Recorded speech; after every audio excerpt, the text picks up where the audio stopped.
장관님 말씀을 쭉 듣다 보면 네. 굉장히 합리적이고 상식적인 그러니까 헌법 정신, 예, 그래요. 헌법이 가지고 있는 그 기준 그것만 지키면 별 문제 없다라는 문제 말씀 없는 아니에요? 거지. 그런데 지금 일련의 상황들 조희대 대법원에서 펼쳐졌던 상황들이라든지 이런 것들이 헌법 그러니까 법 위에서 그들도 그걸 하고 있는 거 아닙니까 말하자면. 그리고 그러다 보니까 뭐 사법의 정치화라든지 뭐 이런 정치에 개입한다, 선거에 개입한다 이런 비판들이 나오는 것 아니겠어요? 근데 저는 제가 그 법무부 장관 했을 때 노무현 대통령이 탄핵 소추를 예, 당하셨잖아요. 그랬었죠. 예. 그때 제가 그 정치의 사법화라고 굉장히 비판을 했었거든요. 국회에서. 진짜 사법의 정치화는 사법 스스로 정치적인 재판을 안 하면은 해결될 문제예요, 사실은. 근데 지금 이제 그 조희대 대법원장이나 그 항소심이 굉장히 예민한 정치 국면에 재판이 들어오는 바람에 이러면 안 된다고 이제 문제가 된 가운데 건데. 있는 거죠 사실은. 예. 근데 그 사법의 정치화에 앞서서 정치의 사법화가 너무 많이 진행이 됐다는 거죠. 그거야말로 정치권이 헌정질서 수호를 위해서 앞으로 고쳐야 될 문제인데 이재명 지사를 정치적으로 뭐 정적 제거의 목적인지 아닌지 몰라도 정치적으로 비판하고 이분의 뭐 능력을 문제 삼아야지 다 고소 고발하고 기소하고 그러니까요. 예. 전부 다 사법화했잖아요. 사법기관을 끌고 사법 갔잖아요. 리스크가 되는 거니까. 그래놓고 판사 보고 이거 다 재판하라고 밀어놓고는 판사님이 좀 실수하면 너네 왜 또 하냐고 이거는 좀 정치권의 근본적인 책임으로 고쳤으면 좋겠다. 고소고발도 좀 자제하고 정치력으로 해야 되는데 윤석열 대통령이 수사검사 출신이다 보니까 예, 예. 너무 지나치게 그 고소고발을 선호하신 게 아니냐. 결국 법으로. 아 이건 정말 이러면 안 될 것 같아요. 진짜. 국민의힘에서 어쨌든 이재명 후보의 아까 그 범죄자 프레임 계속해서, 얘기하셨는데 예. 예. 이재명 후보가 되면 저 법을 자기 자의적으로 운영하면서 법대로 안 할 것이다라는 이제 그런 공격을 하거든요. 그래갖고 뭐 형사소송법도 바꾸거나 자기가 유리하게 그런 식으로 바꾸는 그렇게 얘기를 하는데 이재명 후보도 어쨌든 변호사 출신이란 말입니다. 우리 저기 강 위원장님이 옆에서 보실 때 법에 대한 이재명 후보의 인식, 생각은 어떻습니까? 우선 그 두 가지를 말씀드리고 네. 싶은데 우선은 국민의힘이 사실 탄핵을 찬성했던 일부도 섞여 있고 대부분은 또 탄핵을 반대한 게 좀 위헌적인 게 지금 섞여 있는 상황이잖아요. 예. 근데 그 이재명 후보 얘기만 나오면은 일지단결해서 공격을 하는데 이거는 그 진짜로 이 너무나 그 무리한 사법적 기소로 인한 정치인에 대한 핍박이었다는 거를 윤석열과의 단절이냐 아니냐라는 기준으로 보면 윤석열과의 단절이 진짜 필요하다고 느끼면 이재명 공격을 스톱해야 되는 게 맞다고 저는 말씀을 드리고 싶고요. 이분은 굉장히 그 변호사 하신 분이라서 저는 메시지를 요즘도 주의 깊게 보거든요. 이분이 그 국민의힘이 보수 위헌을 했기 때문에 헌법을 지키는 게 보수니까 우리가 그 역할을 해야 된다. 정말 합당한 얘기인 게 과거에도 저는 계속 그 얘기를 했는데 헌법을 지키는 게 보수예요. 네. 헌법의 가치. 그리고 이제 헌법에서 좀 더 시대를 앞서 나가는 가치를 예컨대 기후 문제라거나 이럴 때 이제 진보라 얘기할 수 있는데 이분의 메시지는 일관된 게 국민 주권, 국민이 정치하는 거다, 국민 중심. 그게 일관되거든요. 그거는 진짜로 헌법 1조부터 헌법 정신에 굉장히 투철한 분이라고 저는 봐요. 네. 저는 그 어제 법사위 상황을 얘기를 안 할 수가 없는 게 뭐 물론 청문회에서 그 물룸사롱 판사 뭐 이 얘기가 더 이슈가 됐습니다만 법안 처리한 것들이 있었잖아요. 그러니까 뭐 특검법 관련된 것도 있었고 그 뭐 대법원의 대법관 수 늘려야 된다라고 이제 조직법 얘기가 개정안이 됐던 것도 있었고 그다음에 대법원 판결도 헌법 소원이 가능하게끔 만드는 어떤 이런 것들도 있었고 이게 결국 법률적인 개정안들을 내고 입법 활동을 하고 있는 이 국회 상황을 두고 국민의힘에서는 계속 그럽니다. 이거 모두 이재명을 위한 법 아니냐.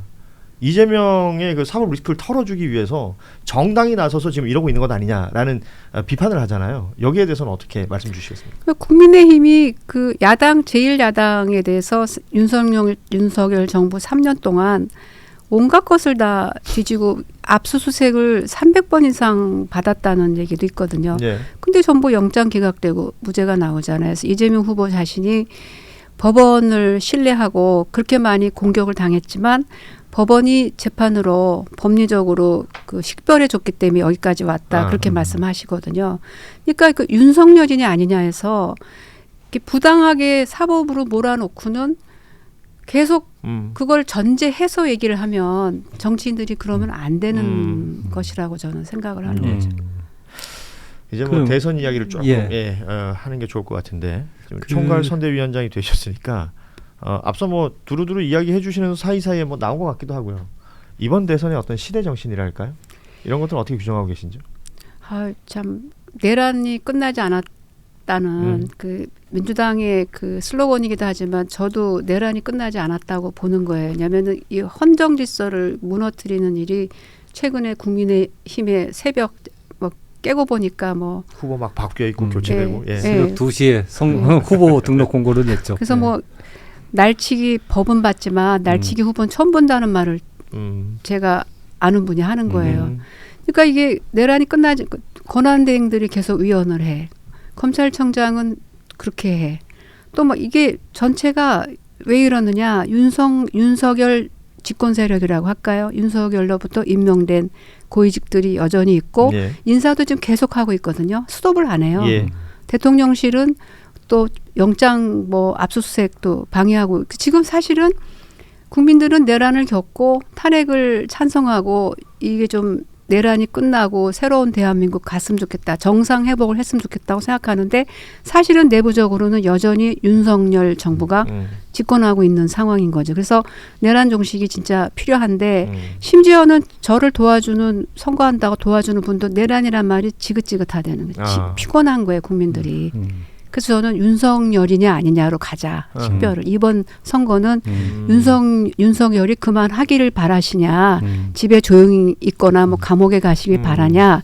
이분이 계속 개입하길 바라냐. 며칠 전에도 메시지 내잖아요. 그렇습니다. 네. 그리고 그다음에는 정상적인 국가 진짜 대한민국 하자고 말씀드리는 게 경제가 굉장히 지금 어렵다는 거잖아요. 성장률도 마이너스고 경제 살리기.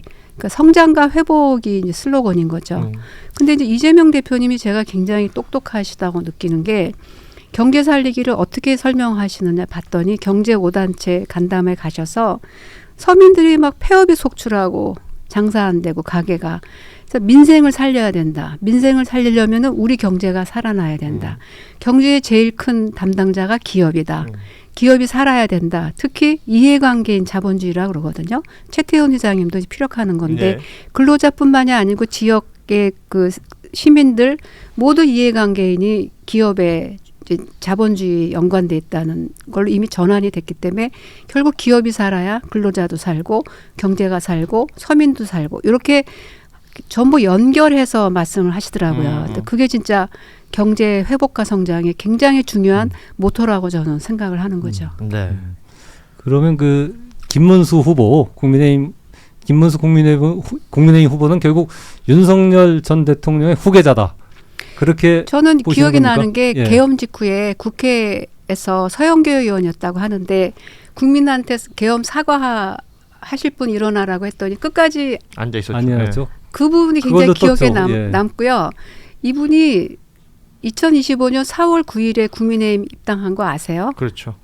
이번에 입당하신 분이에요. 이번에 모셨는데 대선 후보로 2020년에 정강원 목사님하고 자유통일당 활동을 하셨잖아요. 그래서 저는 솔직히 말씀드리면 보수 진보 보수는 헌법을 지키는 우리가 좀 정상적인 국가를 위한 게 보수 유권자도 계시니까 그분들의 가치관인데 김문수 후보는 보수의 대변인이 될 수는 없다고 저는 개인적으로 생각하죠. 극우다. 본인이 계엄 찬성하고 탄핵 반대하고 정강원 목사하고 당 활동도 같이 하셔서 무엇라 더 이상 말하기 어려운 부분 소신이신 것 같아요. 그분의 소신. 소신이시지 않나. 지금 속보가 나와서 하나 전해드리자면 김용태 비대위원장 국민의힘이죠. 윤석열 전 대통령 향해서 탈당해달라. 만나서 결단 요청할 것. 이게 이제 오늘에서야 이 메시지가 나오는 겁니다. 이제 와서 하면 뭐 하겠어요. 이제 와서라고 생각하십니까? 아니면 지금이라도 탈당이나 혹은 출당 이런 것들이 국민의힘의 어떤 저런 내용들이 선거 캠페인보다 더 많이 이슈가 되고 뉴스가 되거든요. 계속해서 윤석열이에요. 그쪽의 뉴스의 중심에는.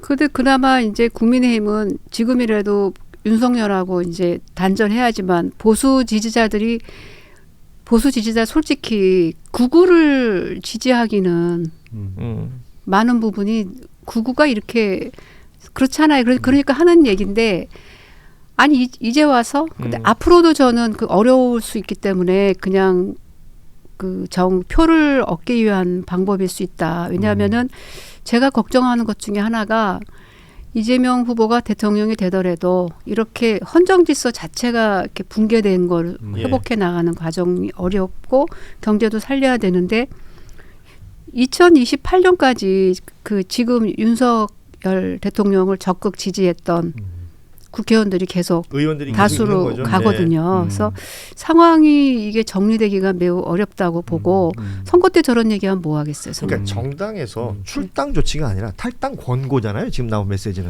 탈당 안 하시나 저 보죠. 탈당 안 하면 이제 어떻게 되나요? 아니 그러니까. 끝까지 함께 가겠다고 하셨어요. 그 페이스북에 본인은 뭐 끝까지 그런 함께 얘기를 가겠다. 썼는데. 그러니까 정당이 뭔가 주도를 못하는 그리고 후보가 뭔가 주도를 못하는 느낌이란 말이에요. 모르겠어요. 정치는 저는 관심이 없긴 해요. 예, 알겠습니다. 그러면 이번 민주당에서 이번 대선의 목표 득표율을 55% 잡고 있다라는 보도를 제가 봤는데요. 근데 1987년 대통령 직선제가 부활한 이후에 네. 국민 과반, 그러니까 50% 이상의 지지를 얻어서 당선된 후보자는 2012년 대선 때 박근혜 후보가 유일합니다. 50%. 예, 그때 51.5%를 얻었었는데 이번 대선에서는 이재명 후보가 이 지지율을 넘어설 수 있을 거라고 보십니까? 근데 저는 아주 개인적인 예. 의견인데요. 선대위원장으로서 이렇게 무게감 있는 발언은 아니고요. 탄핵을 찬성한 국민들이 70%에 가깝거든요. 예. 그분들이 진짜로 윤석열과의 단절, 그다음에 헌정 질서의 회복을 원한다면 이재명 후보가 70%의 압도적 표차로 당선돼서 새로운 대한민국, 진짜 대한민국 만드는 게 정상이라고 보고 그걸 위해서 좀 노력을 하고 싶어요. 선거 기간 동안에. 자, 오늘 저희가 이제 찬스 인터뷰에 강금실 전 법무부 장관, 지금은 민주당 선대위 총괄선대위원장 모시고 이야기를 나눠봤습니다. 사실 그 현안 이야기라든지 아니면 좀 그동안 어떻게 지내셨는지가 사실은 저는 더 궁금하거든요. 그래서 아주 할 얘기는 재밌게 잘 지냈어요. 할 얘기는 참 많은데. 예. 마지막으로 어쨌든 총괄선대위원장이시니까 네. 왜 지금 이재명을 지지해야 되는지 간략하게 다시 한번 우리 청취자들한테 좀 정리해서 위기 말씀해 극복의 주시죠. 리더십 그리고 네. 헌정주의자이시고 경제 살리기에 가장 뛰어난 리더이고 지금은 대안이 이재명 후보밖에 없다고 말씀을 드리고 싶어요. 그러면 지금은 이재명밖에 없다. 이재명은 지금까지 말씀하신 성남시장 때부터 계속해서 지나온 시간이 있었는데 지금의 이재명은 딱 이 타이밍에 맞는 인물이다. 뭐 거의 좀 그런 느낌 없었으면 어떡할 뻔했나 하는 걱정이 될 정도죠. 그리고 내란 때도 바로 즉각적으로 행동을 하시잖아요. 그렇죠. 와주십시오. 라이브를 켜서 위기에 굉장히 강한 예. 리더세요. 위기 극복의 리더. 예. 네. 지금 이 대한민국이 위기라고 진단하고 계신 것이고. 심각하잖아요. 국민의힘이 저러니 심각한 거죠. 네.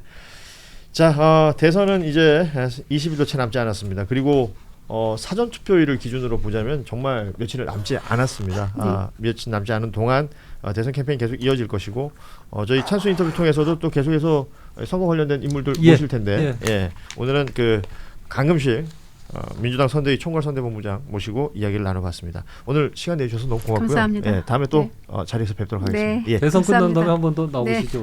예. 그때 좀 재밌는 얘기 했으면 좋겠어요. 네. 기후 관련된 이야기도 훨씬 하실 네. 얘기가 많으실 네. 텐데. 예.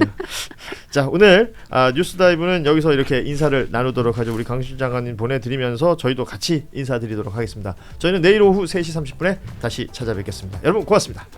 고맙습니다. 괜찮았어요?